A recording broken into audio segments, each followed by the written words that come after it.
MPC BiPC విద్యార్థులకి ఒక వరం CA కోర్సులు. CA చదివే విద్యార్థుల్లో 40% మంది ఎంపీసీ మరియు బైపీసీ విద్యార్థులే. Master minds. World cup T20 టోర్నమెంట్లో భారత్ విజయం సాధించడం పట్ల దేశవ్యాప్తంగా 140 కోట్ల మంది భారతీయులు సంతోషాన్ని వ్యక్తం చేస్తున్నారు.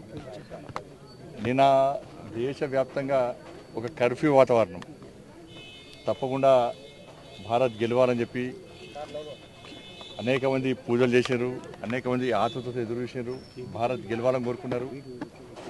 క్రికెట్ అభిమానులు కాకున్నప్పుడు కూడా ఈ దేశం మీద భక్తి భావన చాలామంది సామాన్య ప్రజలు కూడా నిన్న దాన్ని వీక్షించే ప్రయత్నం చేశారు. కాబట్టి ఇవాళ ప్రతి భారతీయుడు నేను గెలిచినట్టుగానే ఫీల్ అవుతా ఉన్నారు.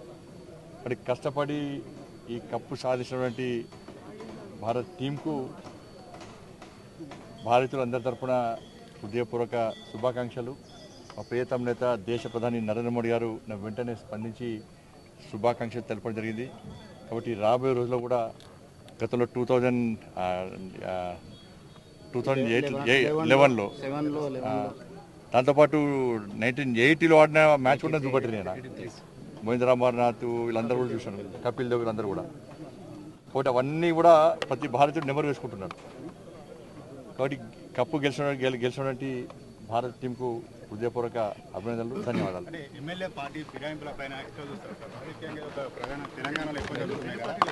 ఇది అన్ని పార్టీలు గతంలో బీఆర్ఎస్ చేసినప్పుడు కాంగ్రెస్ పార్టీ ఏం చేసింది, విమర్శించింది. ఇప్పుడు కాంగ్రెస్ పార్టీకి అదే చేస్తున్నది. కాబట్టి రాజకీయ పార్టీ నాయకుల లోపల మార్పు జరిగినప్పుడు ఇది ఏం చేయలేము. కాబట్టి గెలిపించిన ప్రజలు దాని గురించి ఆలోచించాలి. ఇవాళ అధికార పార్టీ కూడా ఇలా వాస్తవ విషయం, అధికార పార్టీ ఎంత దుర్మార్గానికి దిగజారుతుందంటే ఇలా కేవలము కాంగ్రెస్ పార్టీ శాసనసభ్యులకు మాత్రమే నిధులు ఇస్తున్నది. కాంగ్రెస్ పార్టీ శాసనసభ్యులకు మాత్రమే. భారతీయ జనతా పార్టీ శాసనసభ్యులకు నియోజకవర్గం అభివృద్ధి కోసం నిధులు ఇస్తలేదు. ఇదే వ్యవహార శైలి మాలో పడి ఉంటే కేంద్రం కూడా అదేవిధంగా భారతీయ జనతా పార్టీ పాలిత రాష్ట్రాలకే నిధులు ఇస్తామంటే కాంగ్రెస్ పార్టీ ఏం సమాధానం చెప్తుంది? ఇలా మేము గతంలో చెప్పినాం, నరేంద్ర మోడీ గారు చెప్పారు, ఎన్నికల వరకు మాత్రమే రాజకీయాలు, ఎన్నికల తర్వాత మనం ఏ ఆశయం కోసం, ఏ లక్ష్యం కోసం మనం ప్రభుత్వాలు ఏర్పడేసుకున్నాం, ప్రజలు ఓట్లేసి గెలిపించారో దాన్ని అమలు చేసిన బాధ్యత, దాన్ని పాటించాల్సిన బాధ్యత పాలకుల మీద ఉంటుంది, నాయకుల మీద ఉంటుంది. కానీ కాంగ్రెస్ పార్టీ తెలంగాణ రాష్ట్రంలో ఈ నిధులు లేకుంటే వాళ్ళందరూ వచ్చి కాంగ్రెస్ పార్టీలో చేరాలని చెప్పి ఒక ఆలోచనతో, దుర్మార్గపు ఆలోచనతో కాంగ్రెస్ పార్టీ వివరిస్తున్నది.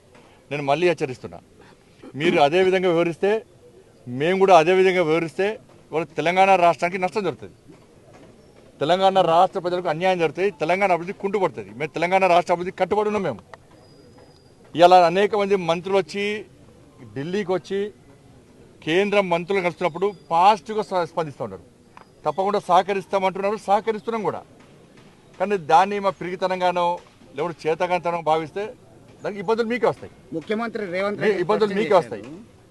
కాబట్టి నేను మళ్ళీ రిక్వెస్ట్ చేస్తున్నా, మీరు మీ మీ పార్టీకి సంబంధించిన శాసనసభ్యులకు ఏ విధంగా నిధులు ఇస్తుందో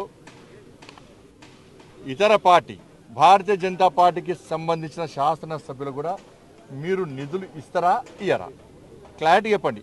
అంటే మేము దానికి ఏ విధంగా ఆలోచించాలో మేము ఆలోచిస్తాం దాన్ని.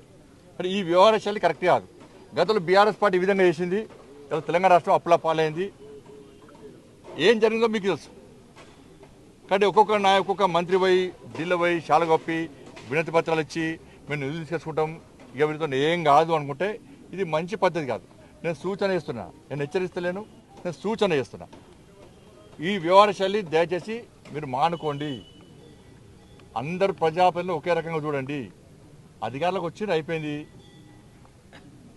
కానీ ఈ నిధులు లేకుండా అవమానాలకు గురి చేయడం ఏంది? అలా బీఆర్ఎస్ పార్టీ గదే చేసింది, ఏమైంది? అలా నియోజకవర్గాలు ఎక్కడ అభివృద్ధి చెందలే.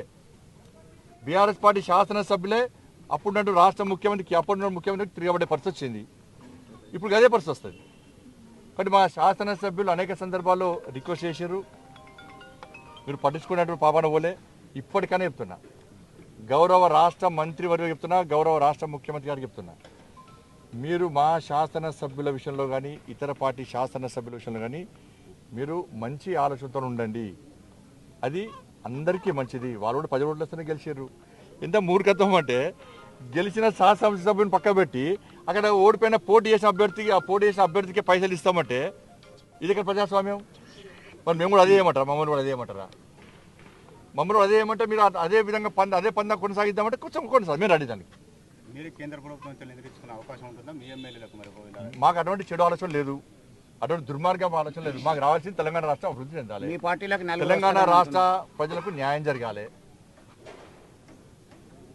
గతంలో సహకరించే ప్రయత్నం చేస్తే కూడా అప్పటి బీఆర్ఎస్ పార్టీ ప్రభుత్వం మూర్ఖంగా వివరించి తెలంగాణకు అన్యాయం జరిగింది.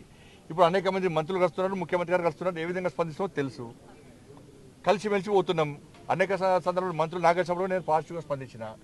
సహకరించడానికి మేము సిద్ధంగా ఉన్నాం. మా శాసనసభ్యులకు సహకరించడానికి, మా శాసనసభ్యులను గెలిపించడానికి నియోజకవర్గ అభివృద్ధికి మీరు సహకరిస్తారా లేదా మీరు ఆలోచించి చెప్పండి. సింగరేణి ప్రైవేటీకరణకి మా పార్టీలో సిస్టమ్ అది, మా పార్టీలో పాలసీ అది.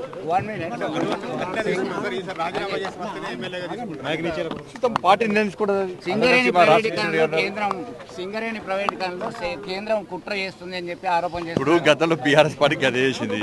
ఇప్పుడు 51% వాటా ఉన్న రాష్ట్ర ప్రభుత్వాన్ని కాదని 51% వాటా ఉన్న రాష్ట్ర ప్రభుత్వాన్ని కాదని 49% వాటా ఉన్న కేంద్రము ప్రైవేటీకరణ చేసేటువంటి అవకాశం ఉందా? ఇది మళ్ళా నేను చెప్తున్నా కదా, same to same BRS party ఏం తప్పులు చేసిందో బీఆర్ఎస్ పార్టీ నుంచి శిక్షణ పొందుతుంది. ఏది కాంగ్రెస్ పార్టీ సేమ్ పందం కొనసాగిస్తున్నది. అదే ప్రజా వ్యతిరేకత అట్టే చూడగొట్టదు. దాన్ని గుర్తుంచుకోవాలి. తెలంగాణలో జనసేనతో కలిసిపోతామని చెప్పి చెప్పండి, బీజేపీతో కలిసిపోతాం అన్నారు. ఇప్పుడు ఒకటి మరి ఆలోచన మంచిది కావచ్చు. ఇప్పుడు జనసేన అధ్యక్షులు ఎవరు? పవన్ కళ్యాణ్ గారు. వారి ఆలోచన వారు ప్రకటించారు. మా పార్టీ మా జాతీయ అధ్యక్షుడు జేపీ నడ్డా గారు, మా రాష్ట్ర అధ్యక్షులు కిషన్ రెడ్డి గారు. కాబట్టి వారు ప్రతిపాదించారు కాబట్టి, ఒక ప్రతిపాదన ముందు పెట్టారు కాబట్టి మా రాష్ట్ర అధ్యక్షులు, మా జాతీయ అధ్యక్షులు, మా పార్టీ మొత్తం అందరు కూర్చొని ప్రజాభిప్రాయము, కార్యకర్తల అభిప్రాయము, నాయకుల అభిప్రాయం సేకరించి దానికి అనుగుణంగా వివరిస్తుంది తప్ప బండి సంజయ్ ఇయ్యాల మేము జనసేనతో పొత్తు పెట్టుకుంటాము అంటే అటువంటి పార్టీ మాది కాదు. అంటే వారు ప్రతిపాదన ముందు పెట్టారు. దాని గురించి పార్టీ ఆలోచిస్తే అందరు కలిసి పార్టీ ఆలోచించి నిర్ణయం ప్రకటించారు. మరిన్ని వీడియోస్ కోసం ఛానల్ ని సబ్స్క్రైబ్ చేయండి, లేటెస్ట్ అప్డేట్స్ కోసం వాట్సాప్ ఛానల్ ని ఫాలో చేయండి అండ్ లింక్ డిస్క్రిప్షన్ లో ఉంది.